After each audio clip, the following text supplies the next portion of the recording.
Começamos mais um Conexão, eu sou o pastor Ednilson Lima e nós estaremos juntos até o fim do programa falando sobre casamento, esse assunto que sempre está em moda, né? Hoje em dia não tão valorizado por alguns, infelizmente, mas algo que vem da antiguidade. O casamento sempre permeou, vamos dizer assim, a sociedade, né? E hoje a gente precisa retomar essa instituição e apresentar essa instituição com o respeito que merece a ela, o casamento, né? Bom, comigo hoje aqui para falar sobre casamento, nós temos o pastor Cláudio, lá de Marechal Hermes. Pastor Cláudio, da nossa igreja de Marechal Hermes. Seja bem-vindo em nome de Jesus. Vamos falar de casamento. Vamos lá. Muito obrigado, pastor, por essa oportunidade de estar aqui e falar sobre casamento, que é uma bênção de Deus na vida das pessoas. Você é casado há 4 anos, eu falo. 4 anos. 4 anos. Então está ainda começando. Iniciando. Tá certo. Também está aqui com a gente o diácono lá da Nova Vida, o nosso amigo Luciano. Luciano, seja bem-vindo em nome de Jesus. Amém. Obrigado, pastor Ednilson, pelo convite, pastor Cláudio, e você de casa, que você possa ser abençoado por esse tema tão relevante que é o casamento. Graças a Deus. O Luciano, ele escreveu um livro sobre o assunto, já está indo para o 2º livro, mas depois a gente vai falar sobre isso em nome de Jesus. Olha, eu queria chamar agora uma matéria sobre casamento.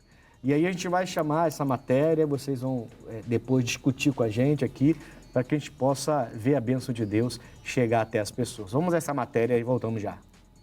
O número de casamentos cresceu desde o início da pandemia.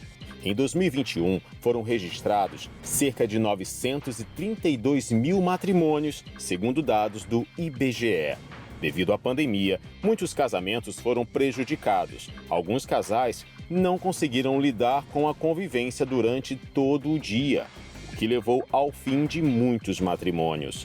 Com isso, a taxa de divórcio aumentou em comparação com os anos anteriores à pandemia. Em 2021, cerca de 87 mil separações foram registradas. Alguns questionamentos ficam no ar.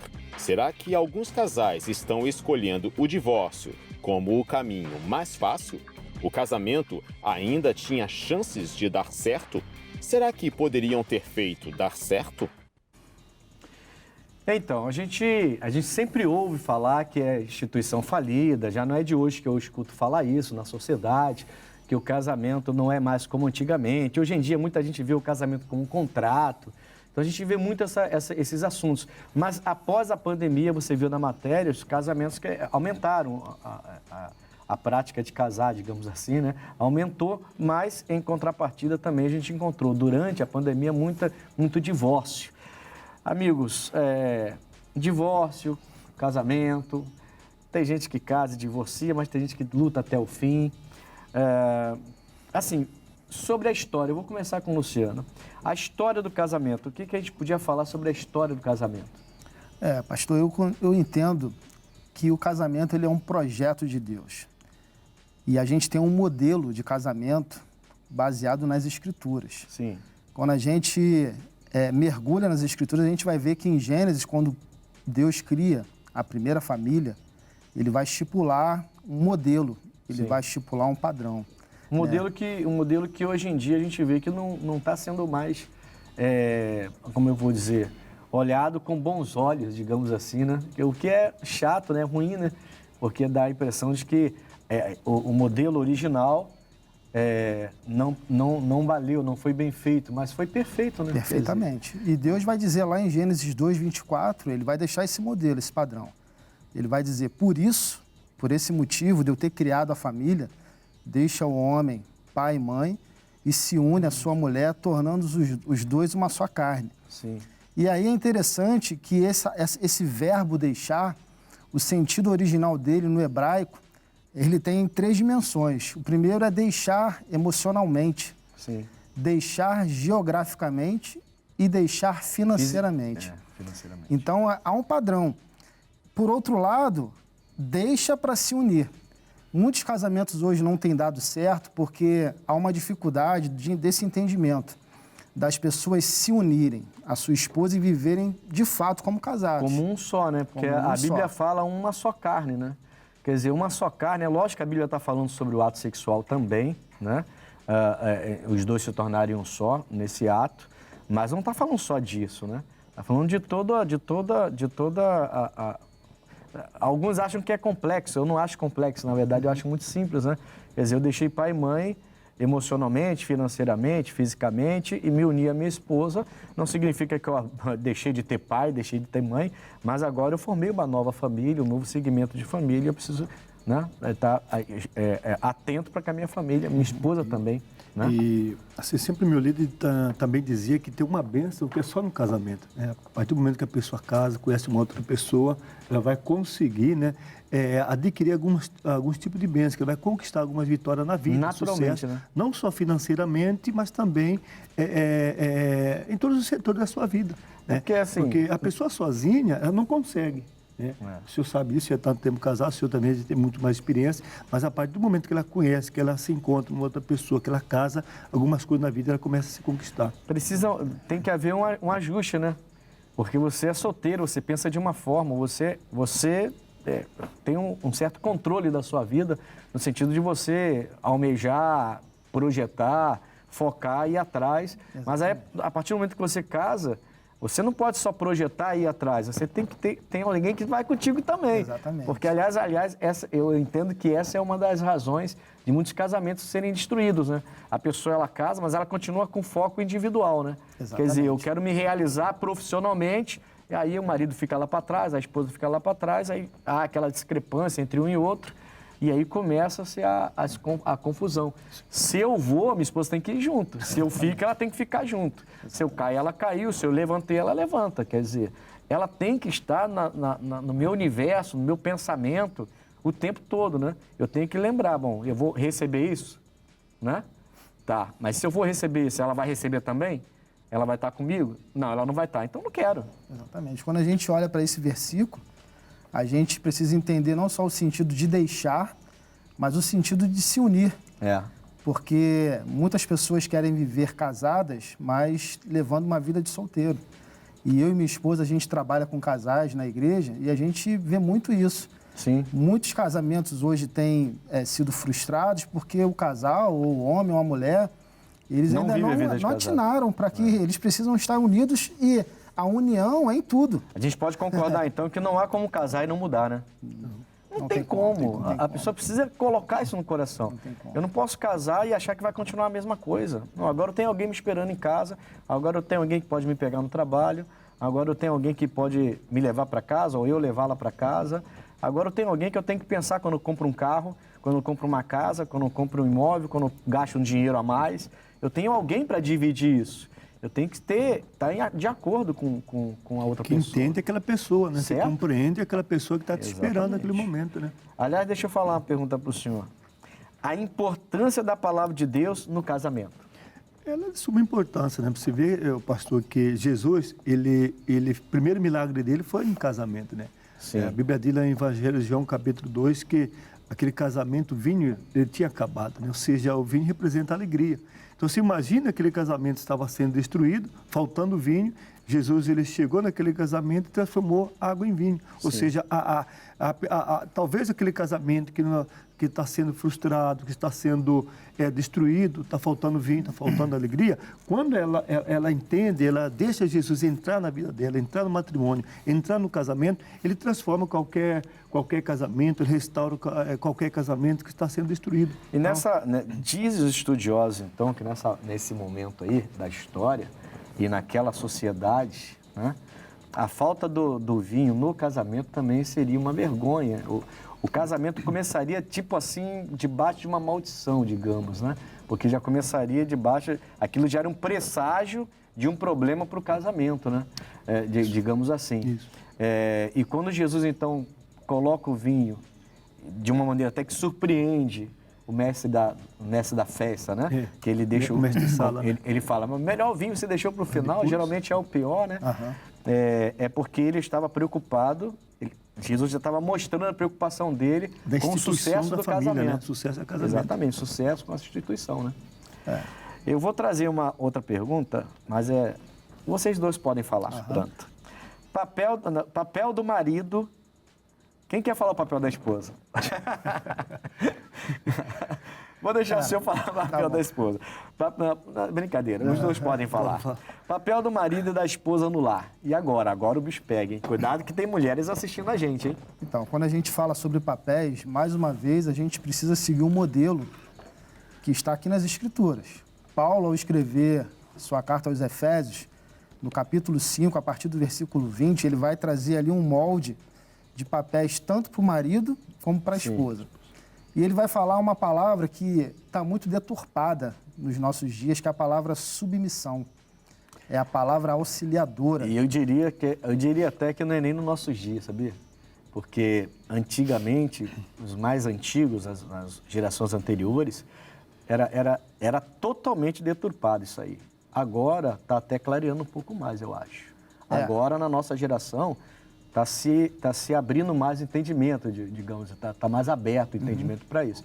Mas eu toda vez que eu ouvia falar de submissão, era o mesmo assunto. A mulher está abaixo do homem. Exatamente. E aí a gente entende que não é verdade isso. Não é, porque não é que ela está debaixo do homem, ela está ao lado. Né? Veja que o Senhor Deus, né, ele fez a esposa tirando a costela do homem, para estar ao lado dele. A gente costuma falar isso, né? E esse entendimento tem que ser não só do homem, mas também da mulher, porque submissão é estar debaixo de uma missão. Exato. Agora, se o marido não sabe, e essa missão foi dada a quem? Ao marido, que é o cabeça do lar. Sim. Né? Então, se o marido não sabe qual é a sua missão, a esposa ela não pode submeter a uma missão que nem ele sabe. Nem ele sabe. Então, a importância dessa palavra, e tem um pastor que diz que submissão é como se fosse uma estrada cheia de buracos, aonde a esposa vai pavimentando esses buracos para que o marido possa vir junto com ela em missão, para que os dois possam cumprir no lugar, né? Essa missão juntos. É interessante essa analogia. É bem interessante a analogia, assim.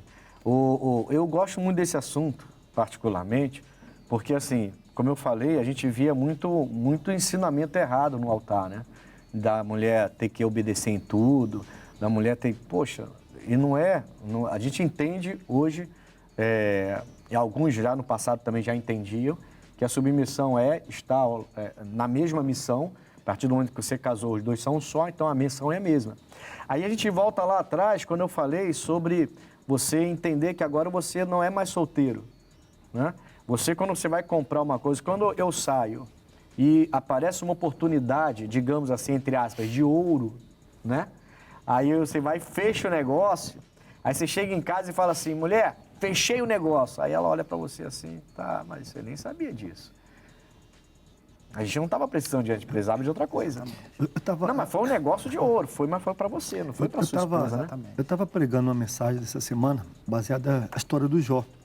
Quando a esposa do Jó disse assim, Jó, por que você não amaldiçoa o teu Deus e morre logo? E eu estava trazendo o Jó para os nossos tempos atuais. Ele fosse um investidor, mais ou menos isso que você estava falando, fosse um investidor, ele fazia algum investimento numa bolsa de valores, comprasse algumas ações de algumas empresas e deu errado, ele faliu, quebrou. E imagina a preocupação daquela esposa naquele momento, Jó. Você não me consultou. Sim. Você fez um negócio errado e perdemos tudo, estamos na miséria. Então, a preocupação da esposa do Jó naquele momento, com a situação, como estaria a vida dela. Entendi. Você entendeu? Aí o senhor deu uma aliviada na esposa do Jó, né? Deu uma aliviada com essa mensagem, o senhor dá uma aliviada na esposa do Jó. Não, mas assim, não ela também pega pesado. Ela pega pesado, não, sim. mas ela tem seus motivos. Mas com preocupação, o Jó também tinha seus motivos. Preocupação, sim, como esposa, como perfeito. Algumas esposas têm, uma preocupação quando o marido vai tentar fazer algum negócio sem consultar a esposa. É por isso que é auxiliadora para consultar se devo fazer o negócio correto. Falar sobre o papel do marido e da esposa dá um programa inteiro, né? Exatamente. Se for falar só sobre isso, dá um programa inteiro. Eu lembro, eu dou muito testemunho que eu passei, uma situação que eu passei com a minha esposa há alguns anos atrás, quando eu recebo um processo na justiça e eu decido comprar um carro. Meu carro era bem velhinho, eu falei, vou comprar um carro mais novo, né? E havia um obreiro que trabalhava com carros, me ofereceu um ótimo carro. Bom, ela não entendia de carro, né? E eu falei assim, ó, o carro é tal, mostrei a foto, estava todo empolgado. Primeiro carro automático, carro novo, não muito novo, mas bom. E eu, muito empolgado, fui falar com ela e ela olhou para mim assim, olhou para a foto. Eu não sei não. Deus fechou meu coração. Rapaz, Eu olhei para ela assim, você não entende do carro, filho. É cheio de amor, né? Você não entende de carro, filho. Eu entendo. O carro é muito bom. E era bom, realmente. Ah, tudo bem, você quer comprar, você compra. Mas fechou meu coração. Você vai comprar, mas sabe que eu não estou de acordo. Eu fui pro quarto, eu orei, voltei, falei com ela. Não. Aí eu fui dormir, bicudo, orando. De repente, de manhã, Deus já mudou o coração dela. E aí, filha? Não. Falei, então tá bom. Liguei pro obreiro. Falei, irmão, eu sei que o negócio é bom, o preço está ótimo, o carro é excelente, tenho dinheiro para comprar, mas eu não vou comprar. Que isso, pastor? Vai perder a oportunidade? Ah, rapaz, não vou fazer uma coisa que a minha esposa não concorda.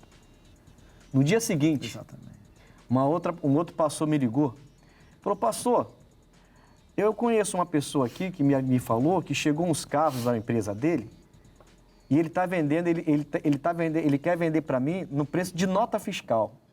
O preço está caindo lá embaixo e o carro é 0. O senhor não quer comprar? Eu falei, qual o preço? Era mais ou menos o preço do que eu ia comprar no carro usado. Diferença pouquíssima. Aí eu falei, manda ele vir conversar comigo. O carro desceu da cegonha e foi para minha igreja e eu comprei um carro novo. Pela primeira vez na vida consegui um carro 0. No dia seguinte a resposta veio, quando eu entrei em acordo com a minha esposa. Isso é isso mais ou menos que a gente precisa entender, né? Quer dizer, eu não sou mais sozinho, eu sou casado. Se você quer casar e quer continuar tendo seus próprios projetos e deixar seu marido ou sua esposa para trás, então para que casou, poxa? E é interessante, pastor, que eu falo assim, dando até um testemunho, que todas as vezes que eu tomei alguma decisão contrária àquilo que a minha esposa estava pensando, eu quebrei a cara. Deus, ele deu um radar para as mulheres, de uma forma geral, que a mulher parece que ela prevê lá na frente. Então, isso é quando a gente ministra cursos para casais, a gente fala sobre isso. Que a mulher... É uma sensibilidade que Deus deu à mulher que nós não temos. Não adianta. Ela enxerga lá na frente aquilo que vai acontecer de perigo. E isso é um dos papéis também da esposa, como ser um radar. Né? É tremendo, né? É tremendo. Se eu tivesse feito o negócio se eu tivesse feito o negócio, eu ia pegar um bom carro, ia ficar satisfeito. Ela não ia ficar satisfeita e eu satisfeito, mas eu ia perder um carro 0, que foi a primeira vez que eu tive um carro 0, e não era um carro ruim, era um carro bom, praticamente com o mesmo preço de um carro usado. Quer dizer, eu nem saí do escritório, o cara entrou com o carro lá, e a gente sentou, conversou, resolveu e ele foi embora. E quando as mulheres dizem assim, não faça isso, não adianta fazer. É igual mãe, rapaz. Não é? Não vai jogar bola hoje não, você vai e volta com a perna quebrada. Exatamente. Não adianta, a mãe não erra. A mãe não erra, isso dá outra... Aquele provérbio popular que tem no mundo lá, né, que ocorre no mundo, que é o 6º sentido, né, vamos dizer assim. Mas acho que a esposa já está com o 7º já. Casamento... Eita, agora vai pegar, hein? Casamento em julgo desigual. Que vocês, irmãos, os dois são... O senhor é diácono, já é um pastor praticamente, trabalha com casais, né? Lançou o livro sobre o tema. O outro livro também é sobre o mesmo tema, Luciano? O outro livro chama-se O Viver Bíblico do Casal Cristão. Entendi. Então, mantém ali a linha, né? Mantém a linha do casamento. De pensamento de casamento ali. E o Cláudio, que é recém-casado, está em lua de mel ainda, 4 anos só, né? 4 anos. Eu vou fazer 33 anos de casado. E ainda me considero assim, tem muita coisa ainda para adquirir essas experiências do pastor aí. Vocês iam batendo papo com o senhor lá e a pastora Marilza lá na sede, onde as mulheres na sede, nós batendo papo lá. E aquilo que o senhor estava nos explicando, né, algumas coisas, eu estava absorvendo ali e aprendendo ali sobre a respeito do casamento. Né? Que bom, glória a Deus. É bom poder passar alguma coisa. São 33 anos. 33 anos. E nós casamos sem Jesus na época. Então a coisa era bem enjoada. Mais complicado, né? Quem vê a gente hoje, a nossa união hoje, não sabe que a gente quase separou e tudo. Quando você está no mundo com a cabeça virada, você não sabe como sustentar um casamento por muito tempo. Queria viver são duas cabeças pensantes no mesmo lugar e tendo que dividir tudo isso que a gente está falando aqui. Isso não é para qualquer pessoa. Não é para qualquer um. Casamento é uma missão mesmo. É verdade. Não é, porque, uma missão. É criação completamente diferente, você entendeu? A filha é criada de uma maneira... O esposo lá, o marido, a filha criado de outra maneira. Então, o casamento dentro da igreja ele já é complexo porque são duas naturezas distintas, são conceitos distintos que se unem Agora, imagina fora da presença de Deus. Então, eu entendo que... Porque assim, quando você tem a presença de Deus, você tem uma terceira mente, digamos assim, né? Que guia vocês dois e converge, não diverge, mas converge os dois para serem um só, que é a mente de Cristo no meio. Exatamente. A Bíblia fala que eu tenho a mente de Cristo agora. Exatamente. Ela também tem a mente de Cristo. Então, todas as nossas decisões convergem para a mesma coisa, porque a gente pensa igual, a gente quer a mesma coisa. Quando você a gente costuma chamar do mundo, é até um termo que eu não gosto muito, mas quando a gente é do mundo sem Jesus, quer dizer, eu tenho meus pensamentos, Exatamente. como o pastor falou. Eu fui criado de uma maneira, ela foi criada de outra maneira, eu tenho o meu conceito, ela tem o conceito dela, eu chego com a minha cultura, ela chega com a cultura dela. Então a gente começa a ter divergência. Quando Jesus entra, ele diverge, ele converge a gente para o mesmo pensamento, porque agora todos os dois têm a mente de Cristo. Exatamente. Então é por isso que na igreja a gente encontra muitos mais casais antigos, felizes. Eu, nessa pandemia, tinha um casal lá que tinha 62 anos de casado. 62 anos de casado. Eu nem era nascido quando eles casaram. Graças a Deus. 62 anos. E olha, todo domingo, quando dava 9 horas, ela levantava do lado do vovozinho lá, ela pegava o colíriozinho, ele fazia assim, ela botava o colírio no olho dele, que ela tinha que fazer, que era ressecar, tinha a hora certa. E eu já sabia, eu estava pregando, ela levantava, todo mundo já conhecia na igreja, aí ela ia fazer, pá. Aí ele fez, chegava de mão dada, 92 anos de casado, coisa mais linda, irmão. Ela faleceu agora, o homem está lá, a filha dele continua carregando ele lá e ele está bem. Que coisa boa, né?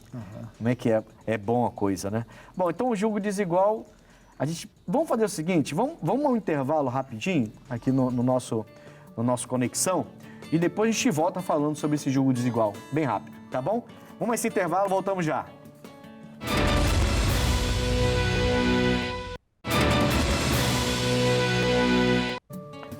Voltamos hoje falando sobre casamento. Comigo está aqui o pastor Cláudio, da nossa igreja de Marechal Hermes, e casado há 4 anos, né, pastor? 4 anos, por isso que ele está sorrindo à toa assim, né? E também com o nosso amigo Luciano, que é diácono na Nova Vida, né? Falando sobre casamento. E nós deixamos no bloco anterior para falar sobre o julgo desigual. O julgo desigual. A pergunta é, casamento tem julgo desigual, né? Eu entendo o seguinte, se você inicia uma relação em julgo desigual, e aí vamos falar de fé, logicamente, né? Se você inicia uma relação em julgo desigual e insiste com essa relação e não apara as arestas para que esse julgo não seja mais desigual, aliás, seja quebrado, na verdade, né? Você vai entrar num casamento em julgo desigual.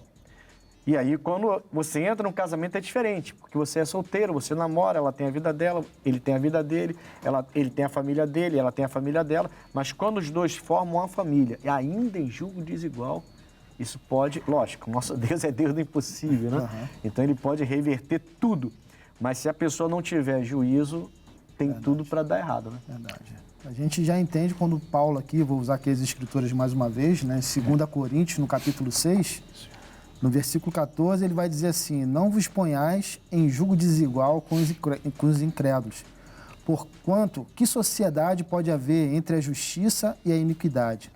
Ou que comunhão da luz com as trevas? Forte, então, né? Isso é um parâmetro já para a gente, até mesmo quando a gente cria os nossos filhos, quando a gente ministra curso para casais, para noivos, de poder alertar eles segundo a palavra de Deus. Esse assim, é um cuidado muito grande que eu, por exemplo, como pastor, eu sempre digo na minha igreja, eu não posso mandar na vida de vocês.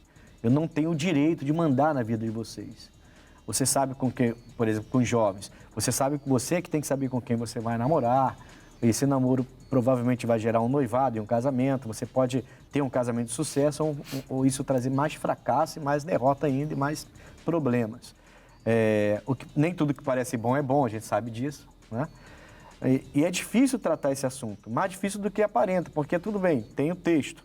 Na minha tradução diz para não entrar em julgo desigual com os infiéis, né? O Paulo está tratando de fé. O Paulo está tratando de fé, ele está tratando o seguinte, poxa, a gente segue a Cristo e você vai se relacionar com quem não segue a Cristo. Então, se você for ver de uma maneira muito simples, quer dizer, domingo você quer ir para a igreja adorar, porque é o dia do Senhor.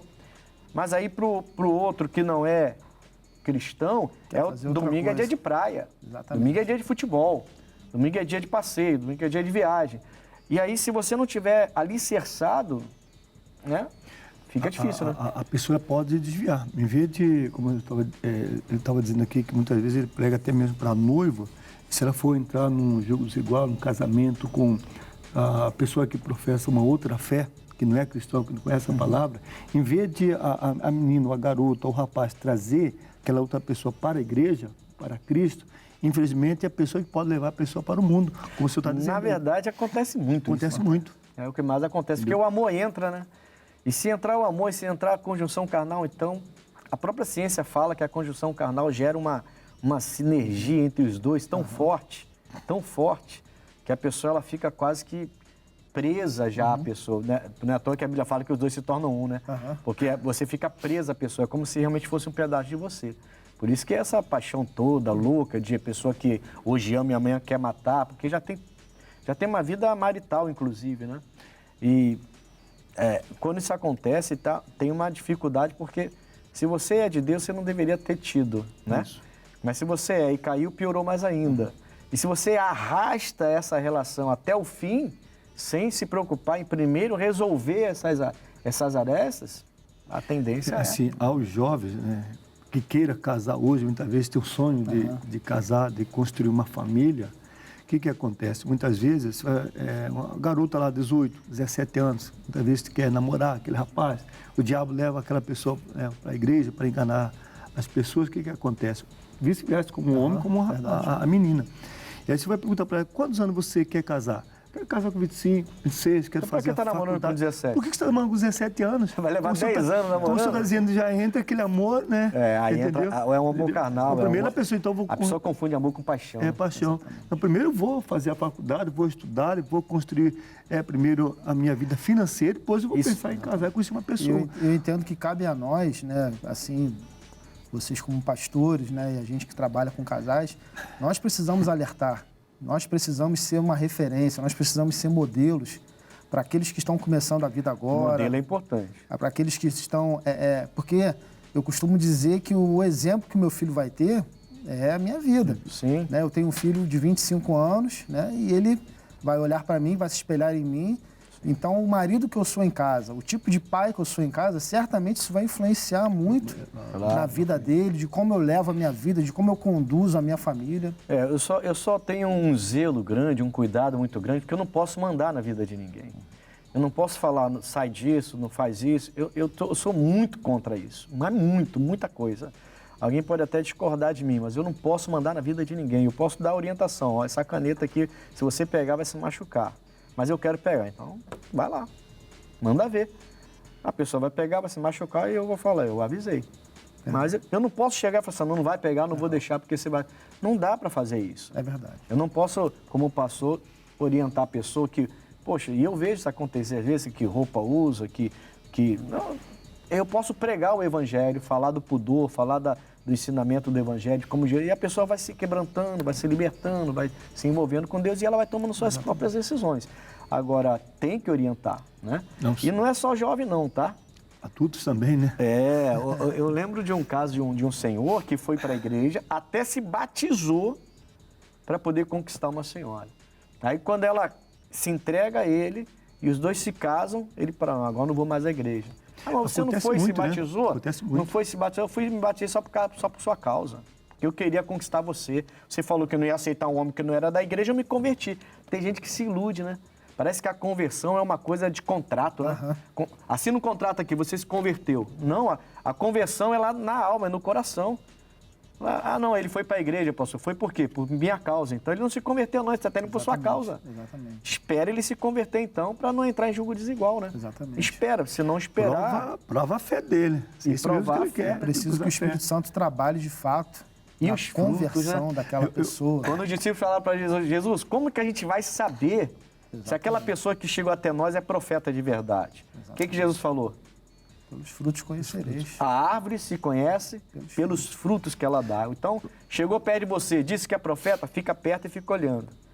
profeta coisa nenhuma, só fala bobagem, só faz coisa ruim. Então a gente tem que ver isso, né? Deus me deu uma revelação, uma palavra, um entendimento sobre provar.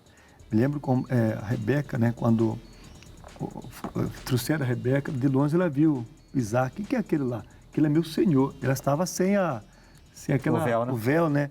E aí, quando ela vê aquele é o meu futuro noivo, então, meu futuro esposo, ela pega e coloca, assim, foi um entendimento que ela provou ele para ver se é isso mesmo que ele criança, sem conhecer o rosto dela, para ver se ela era linda, se era bonita ou não. E muitas vezes a garota que tem quer todo o conceito judaico, de costume, tudo, mas tem que provar a revelação, se é isso mesmo. Provar ali a fé do cara, do homem, se ele vai ser um excelente esposo, se vai ser um excelente marido.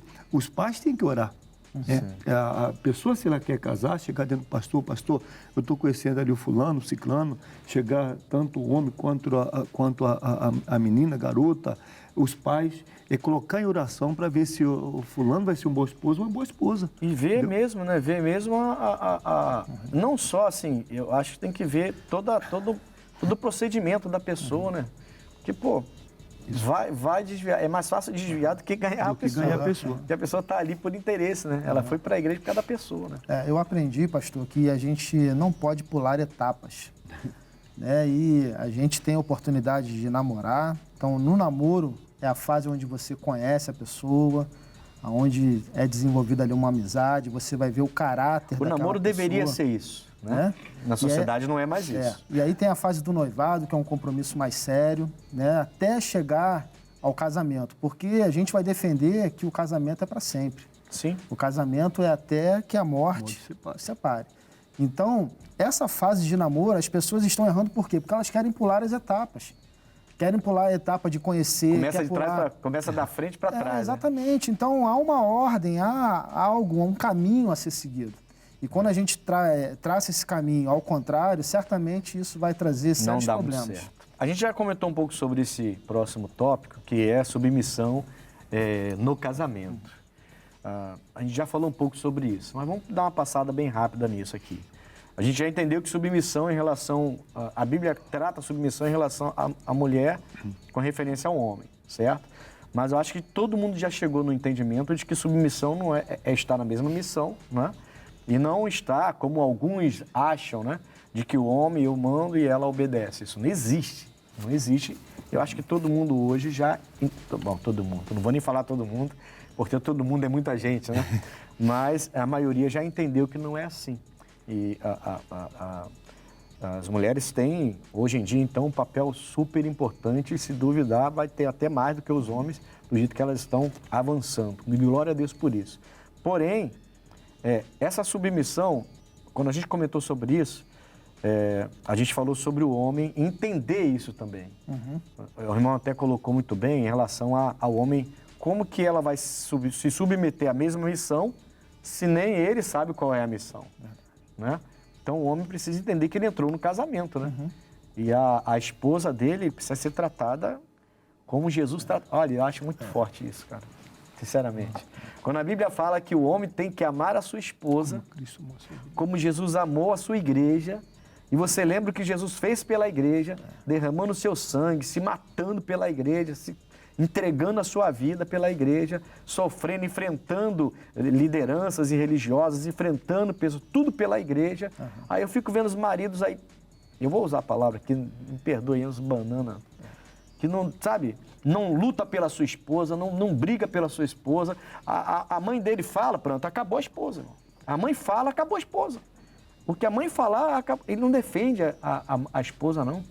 Ele não defende mais a mãe do que a esposa, né? Mais a mãe do que a esposa. E às vezes nem a mãe, às vezes amigos.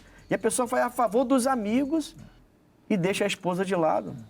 Esse casamento não está dentro do eixo. A gente costuma dizer, pastor, que o pastor Cláudio até lembrou bem que a mulher foi tirada da costela do homem.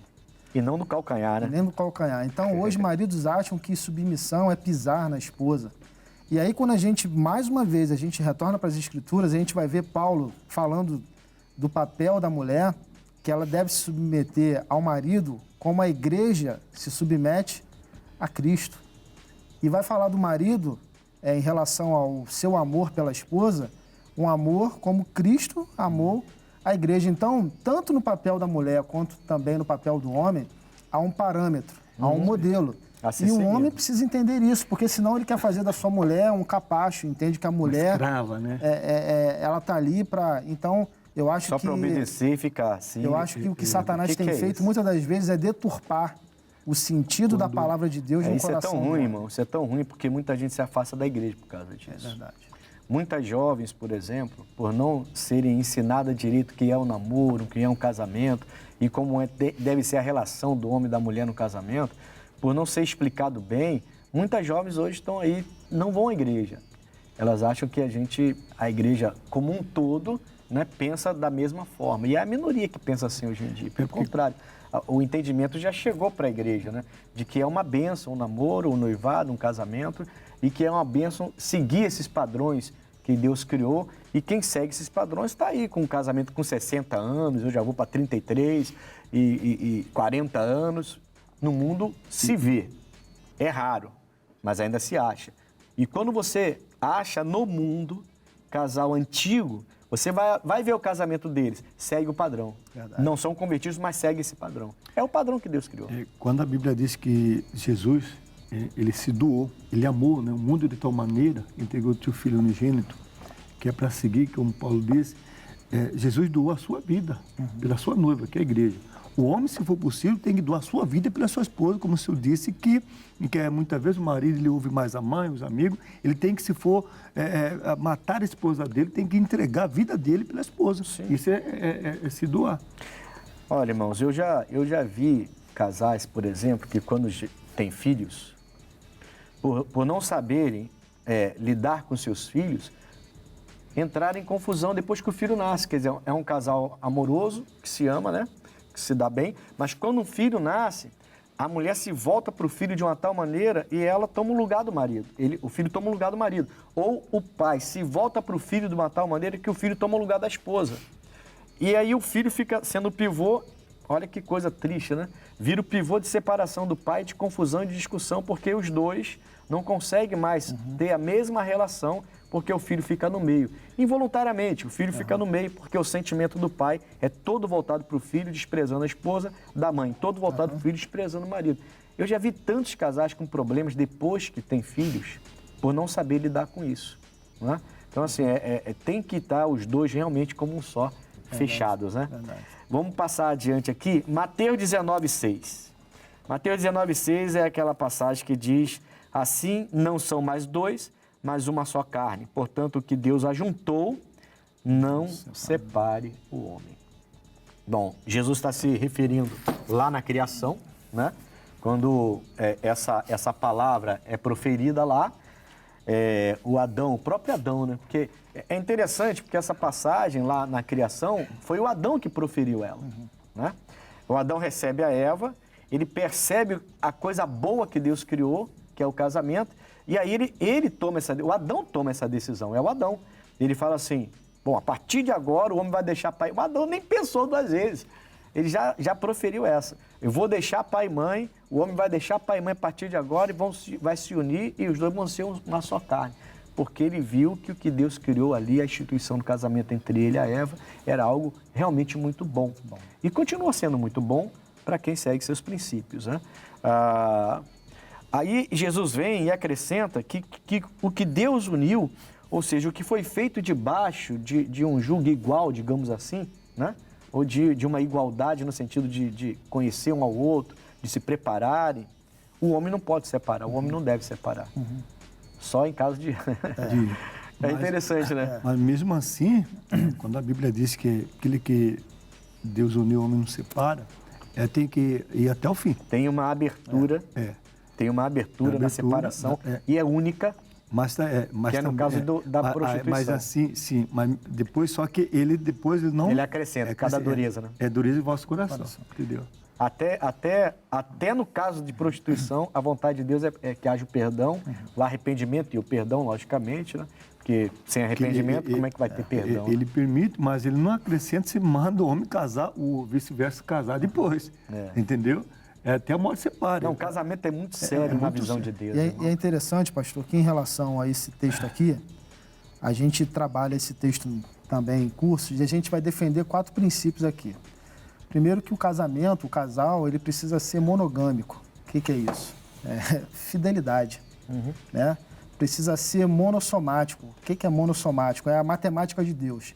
É a soma onde 1 mais 1 não são 2. 1 mais 1 Continua. se torna 1.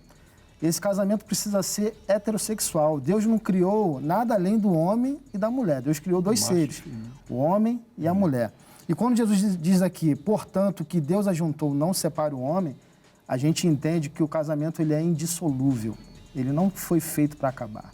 Né? A gente não está falando de qualquer união, a gente está falando de casamento. De casamento. À luz da Bíblia. Sim. E a gente vai defender isso. E até mesmo já chegaram vários casos para a gente lá de pessoas que cometeram traição. E a gente sempre vai lutar para que haja um arrependimento, para que a pessoa possa... Porque nós já presenciamos muitos casais que tiveram seus casamentos transformados. Depois de uma perdoados. traição. Eu sempre digo o seguinte, você tem a faca e o queijo na mão. Quer largar ele? Ele me traiu, eu quero... Você ama ele? Eu amo, pastor. Então pensa bem, espera um pouquinho. Está na tua mão, a bola está na tua mão. Deus liberou você para isso, mas Deus fala que se você tiver um coração tranquilo e quebrantado, você pode perdoar. Você ama ela? O marido é a mesma coisa. Porque o homem tem mais dificuldade de perdoar do que a mulher, parece, né? Mas é a mesma coisa. Eu já vi casos de um homem perdoar a esposa e os dois realmente vivenciarem um casamento lindo depois. Já vi casos assim. Você ama. Pastor, mas ela fez isso e vai fazer de novo. Não, se ela realmente se arrepende e se ela realmente foi transformada pelo Espírito de Deus, ela não vai fazer de novo. Ela não vai fazer. Está cheio de ex-adúlteros e adúlteras na igreja. Cheio. Ela não vai fazer. Tá, pastor, então vou esperar. Mas tem gente que na hora da ira, porque não é fácil realmente, emoção, né? A emoção, aí a pessoa toma a decisão. E eu já vi pessoas se arrependerem, sabia? Eu já vi pessoas se arrependerem por causa disso. Porque depois viu que o homem realmente foi transformado. Eu estava atendendo uma vez uma mulher na igreja, na sede, e aí ela estava com um problema no casamento, ela queria abandonar, queria deixar o marido. Aí eu disse essa para ela, aquele que Deus ajunta, homem não separa. Ele abriu, ele permitiu que a senhora, a questão de traição, você pode até separar, mas ele não manda a senhora casar. E aí? Ele deixa claro que não é a vontade dele. Né? Então a senhora pode fazer, mas aí, por causa da dureza do coração. Só que a senhora está nova, pode querer casar de novo. Só que a senhora não, a Bíblia diz que ela não mandou a senhora casar. Você está me compreendendo? E ela foi indo, foi orando, foi clamando, ela lutou pelo casamento dela, o casamento foi dela restaurado e ela conseguiu levar o marido para a igreja. É um assunto interessante, porque a gente está vivendo um evangelho meio que modernizado, em alguns meios, um evangelho meio que modernizado, então a pessoa não quer largar Jesus, mas ela quer passar por cima de algumas diretrizes dele, né? Ele é firme, casamento então ele é muito firme, mas a pessoa ela não quer largar Jesus, ela sabe que é tremendo estar com ele, mas algumas coisas ela não quer abrir mão também. E aí com esse evangelho modernizado que alguns estão pregando por aí, a pessoa termina se encaixando. E é interessante, pastor, só que ela está errada. Fechar o raciocínio aqui, quando a gente faz essa analogia com a obra de Cristo em relação ao casamento, a gente percebe que nós também fomos infiéis a Cristo. Paulo vai dizer que nós estávamos desgarrados, que nós éramos filhos da desobediência. Mas Cristo, ele decidiu nos perdoar e decidiu se casamento entregar. Perfeito entre ele e a igreja, né? Se nós que éramos imperfeitos, infiéis, se recebemos o perdão do Senhor, por que esse casal que está aí talvez à beira de uma separação, o homem ou a mulher, eles não podem também liberar perdão um para o outro com base no perdão do Senhor? Mas é bem claro, a pessoa que foi traída, ela pode se separar com um aval de Deus. Isso é muito claro. A gente não pode também, né, passar por cima disso. Não é vontade, mas está lá liberado. Se a pessoa tomar a decisão, só não pode agora ficar torcendo, né? Pô, tomara que eu pegue ele com outra. Tomara que eu não aguento mais ele, quero separar dele, mas Deus falou que só debaixo da traição. Tomara que eu encontrei. Porque tem gente que... uma cartinha na manga. Poxa, não dá, né? Aí também já é malandragem. Está amarrado o espírito da malandragem. Bom, outra pergunta. Quais os valores mais importantes dentro de uma relação conjugal? Cada um vai trazer um valor. Vou pedir que faça assim. O que você acha? Qual é o valor para o senhor mais importante dentro de uma relação conjugal? O amor. O amor. Respeito. O respeito. Amor e respeito. Acho que por aí... O amor já abarca um monte de coisa, né? Porque o amor já está falando de respeito, fidelidade. Pô, amor, porque o amor, tudo fica amor. E o respeito que não pode faltar. Porque assim, muitas vezes pode, né, dar uma palavra para combater o pecado, combater a traição, o adultério. Muitas vezes vai impedir a pessoa de, né, trair, que o casal se trai, tanto a esposa quanto o esposo. Mas o amor, né, vai fazer com que o marido respeite a esposa e a esposa respeite o marido. Compreendendo? Então, o amor justifica tudo, já que ele falou amor, né? Uma dos valores é o amor, certo? O irmão Luciano falou respeito. A próxima pergunta é, o amor justifica tudo? Tudo? E aí? Então, eu entendo que depende da minha cosmovisão, ou seja, da minha visão bíblica a respeito do amor. Se a minha visão de amor for semelhante ao amor de Deus, ao amor que Deus demonstra na sua palavra, então eu vou entender que o amor justifica tudo. Porque o amor de Deus é um amor perfeito. É um amor onde não há erros, é um amor onde a gente não pode ponderar nada. Esse amor não quer dizer que não vai haver exortação, que não vai haver na verdade, a exortação repreensão, é parte do amor de Deus. Faz parte também, do amor. Então, se exorta o amor... aquele que ama, a Bíblia fala. Exatamente. Então, se esse amor ele for baseado no amor de Deus, eu acho que o amor justifica tudo. E aí, o que você acha? Eu também concordo com ele, porque o amor, né, está acima de tudo. Veja que Jesus, ele amou o mundo de tal maneira, né? Que Deus amou muito de tal maneira que entregou o seu Filho unigênito.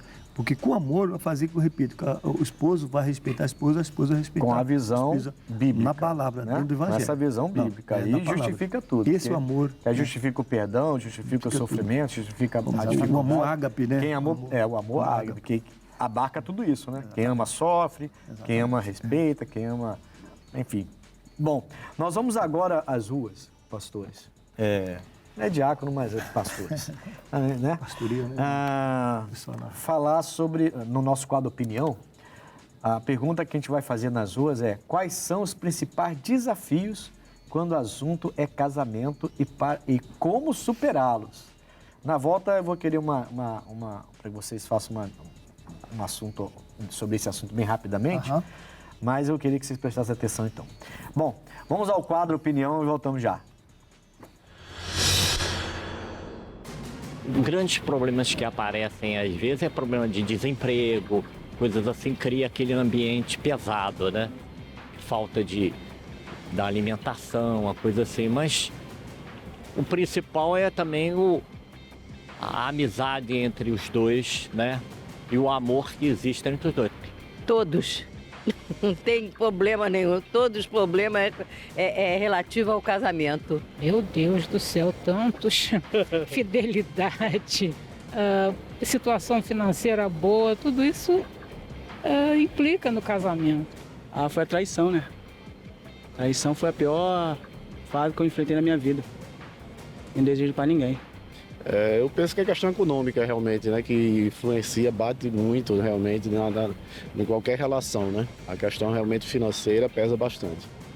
Mas acho que a convivência, realmente essa parceria realmente faz com que você realmente tenha essa possibilidade de trabalhar juntos e viver aí a harmonia. Problema com os filhos, né, com o esposo, essas coisas aí de casa normal que a gente tem, né? Da minha separação, eu e meu esposo.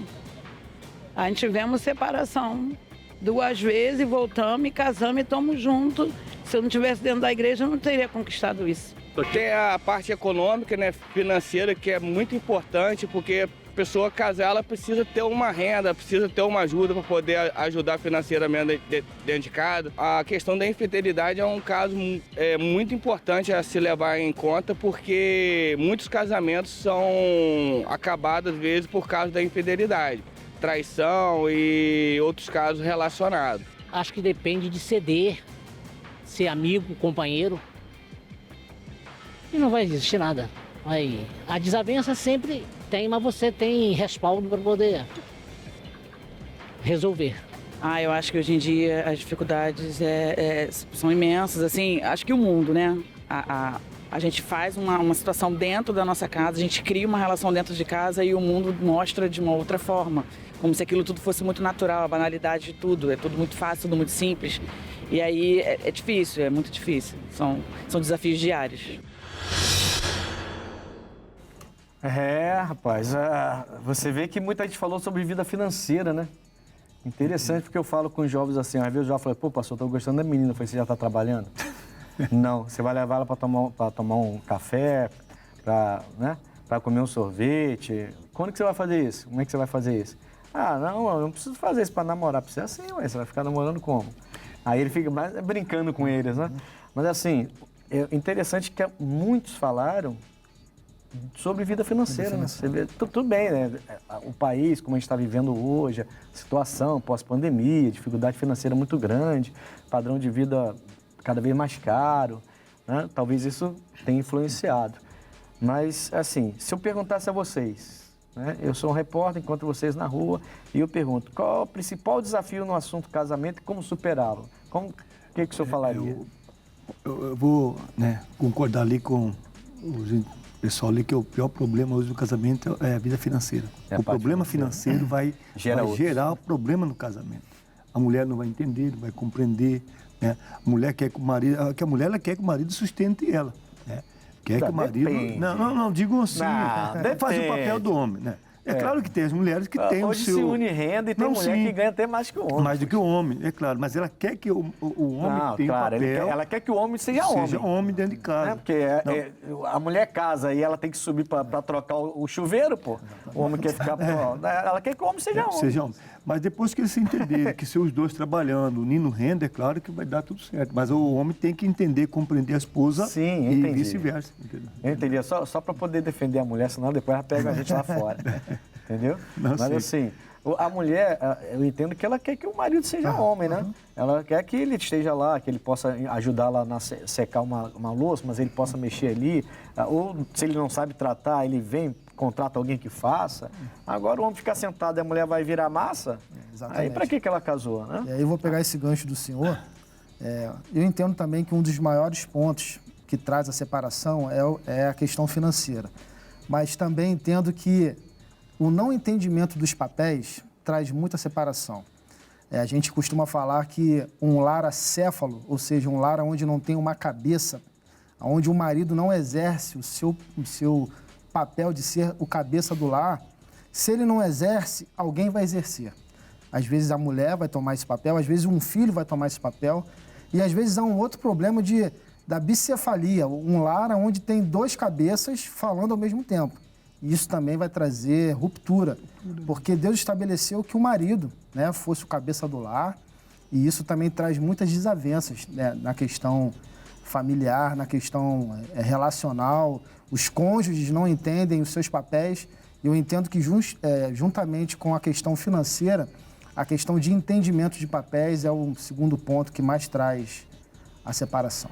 São os conflitos. São os conflitos, né? A gente chegou a comentar sobre isso, né? Quer dizer, duas cabeças pensantes no mesmo ambiente. Exatamente. Né? Se você, então, não converge para uma mente só que é a de Cristo, o casamento vai ter problema. E é por isso que a gente tem visto um casamento tão cheio de problema. O casamento no passado, ele era uma instituição firmada, fincada, mas hoje parece que o pessoal está levando mais para um lado de contrato. Deu certo, deu, não deu. Assine aqui a sua rescisão, está tudo certo, sai para um lado, eu vou para o outro. E, infelizmente, a gente tem visto isso. Mas, boa parte, eu entendo vocês, assim, no sentido, o financeiro, logicamente, é importantíssimo. E é por isso que a gente tem que pensar como um só, né? A gente tem que saber para onde a gente vai. Eu e a minha esposa, a gente tem que saber até onde a gente vai, né? Exatamente. Podemos ir até lá? Podemos. Então vamos. Não podemos? Não. Então os dois, juntamente os dois, não a mulher brigando, como o senhor falou, ou o homem brigando, não. Os dois recuam hoje. Esse mês não dá, esse ano não dá, mas ano que vem vai dar. E nada de ficar bicudo, nada de ficar chateado, vamos fazer outra coisa. Verdade. Eu costumo brincar lá na igreja o seguinte, não é difícil para o casal, porque você pode ter seus momentos, né, sem gastar muito. Você tem que saber até onde você pode. Você pode viajar para a França não, que a França está a maior confusão lá, né? Mas você pode viajar para a Europa, vai para a Europa e não passa pela França, não, que a coisa está pegando fogo lá. Mas assim, Se você pode viajar, se não pode ir para a França, então vai para o Nordeste do Brasil, que é bonito. Se não pode, então vai para a região dos lagos, aqui no Rio de Janeiro mesmo. Ah, também não dá. Então não dá, então vai para a Costa Verde. Vai para um Petrópolis, ou então vai aqui na São Cristóvão. Ali, como é que é aquele negócio ali de São Cristóvão? Tem uma feira ali, a feira de tradição nordestina. Nordestina, vai num lugar onde você tem condição de ir. Não deixe de fazer alguma coisa porque não tem condição financeira. Vai para o recreio ali, passeia na praia, dá uma volta, né? Olha o pessoal almoçando, dá pelo menos uma olhada. Enfim, a gente precisa investir no casamento. Acho que a simplicidade, ela se perdeu, né? O fato de você ir na praça, comprar uma pipoca. Coisa simples, entendeu? Coisas simples. E que tem que ser feito. A gente tem que investir numa relação, né? Verdade. Pelo menos um bonzinho para levar para a esposa e lembrar, pelo menos que eu lembrei dela, né? A Bíblia fala em Mateus 19, 26 o seguinte: E Jesus, olhando para eles, disse-lhes: Aos homens é isso impossível, mas a Deus tudo é possível. Eu queria que você entendesse isso. Aliás, é um assunto que eu vou estar abordando bastante na igreja esses dias. Aos homens tem coisas que já não tem mais condição, são impossíveis. Mateus 19, 26. Mas a Deus tudo é possível. Então ele pode restaurar, ele pode fazer acontecer, ele pode renovar. Busca a Deus em nome de Jesus. Pastores, nós vamos agora, deixa eu só falar agora, deixa eu falar com vocês do X da questão. Já comecei, mas vamos lá. Vamos ao X da questão agora.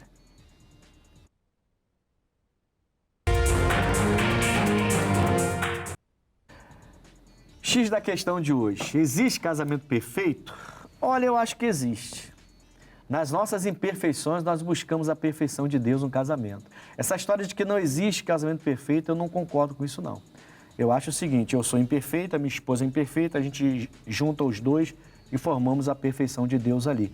Na minha imperfeição, na imperfeição dela, o casamento pode chegar à perfeição, porque para Deus nada é impossível. Tá bom? Amigos, foi um prazer estar com vocês aqui. Eu estive aqui com o pastor Cláudio de Marechal Hermes. Pastor Cláudio, fala ali para a câmera o seu endereço, o horário do seu culto. Foi um prazer tê-lo aqui com a gente. Eu que agradeço, pastor, e o senhor está falando sobre perfeição e o senhor é um exemplo disso. Eu e minha esposa sempre comentamos que o senhor e a pastora Marilza é um exemplo de casal que nós temos que focar e aprender com o senhor. Ore por nós, para que continuemos assim. Nós estamos localizados ali, o pastor, na rua Carolina Machado, 1924, bem em frente ali à estação de Marechal Hermes. E você é o meu convidado especial, quarta-feira, 8h15 às 18 horas, sexta-feira, 8h15 também às 18 horas, domingo, próximo domingo é Santa Ceia do Senhor, 7, 9 às 18 horas, você é o meu convidado especial. Ô Luciano Besoco, falei certo? Besoco. O senhor lançou esse livro aqui, Casamento em Reforma, né? Casamento em Reforma, tá? O senhor tem aí uma edição aí. E vai lançar um agora, o senhor falou? Isso, agora em agosto, permitindo Deus, o livro já está pronto, né? Já conseguimos aí a editora que vai estar fazendo o livro. Então o segundo veio pela editora, esse foi pessoal? Esse foi pessoal. Meu filho é professor e ele está fazendo a revisão. Ele fez a revisão de texto desse, está fazendo a revisão de segundo. Se alguém quiser entrar em contato com o irmão para adquirir esse livro, Casamento em Reforma. No Instagram, @Família em Reforma Oficial. Lá na bio tem o link lá que você pode adquirir o livro e está com uma promoção lá, frete grátis para todo o Brasil e o livro vai chegar no conforto do seu lar. E eu não preciso, já recebi o meu. Pode invejar, já recebi o meu. Um aqui também. Amigos, eu estou ali na rua Coronel Tamarindo, 2030. Eu vou falar de domingo, porque está muito especial domingo. 7, 9 e meia, 15, 18 horas. Está muito forte o que Deus tem feito lá. Compareça ali em Bangu, em frente à estação de trem de Bangu, Rua Coronel Tamarindo, 2030. Foi um prazer estar com vocês, tá bom? Chegamos ao final do nosso programa. Deus abençoe. Ficamos por aqui. Deus abençoe. Até o próximo Conexão.